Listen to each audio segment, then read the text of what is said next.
Hello there. If you clicked on this video, you're trying to decide, should I use tippet rings or should I just tie tippet directly on the line? And if you're really new to fly fishing, tippet really has two reasons, right?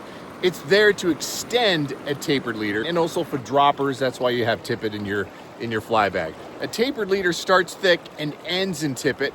A lot of times you cut that back after you cut out knots or tie on different flies, and you need to extend that tippet section out of the tapered leader back out again. You can either use a tippet ring or you can tie like a double surgeon's knot. So I should also mention tippet rings were designed essentially because they're easier to tie on than having to tie two lines together. So it's kind of a shortcut for having to tie two pieces of line together. Tippet rings just make that a little bit easier. So I do both, right?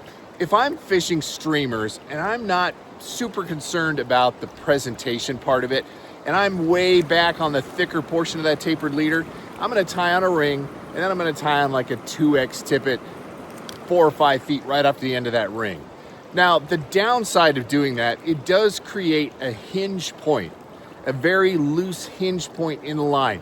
And sometimes I find that casting that setup is just a little bit harder because of that hinge point in the line.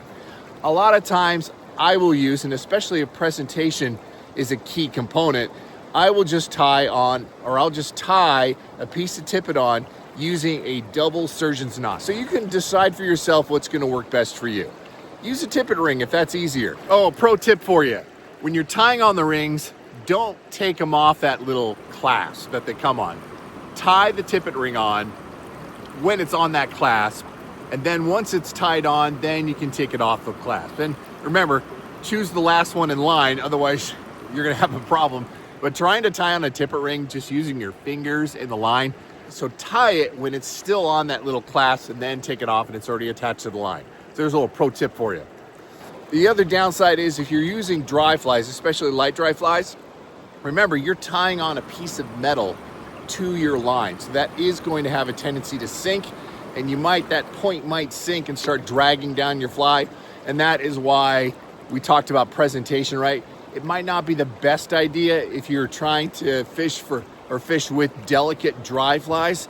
So that would be one area that I might not use a tippet ring, but you really have to decide for yourself what's best. But you could either use a tippet ring or tie that double surgeon's knot to extend that piece of section of tippet. All right, well, I hope that helps you the next time you're out fly fishing, whether you want to decide to use one or not. And if you need a little help with your cast, check out this video right here. This has helped over 300,000 people get that line out a little bit further than they are today. All right, everybody, till the next time, fish on.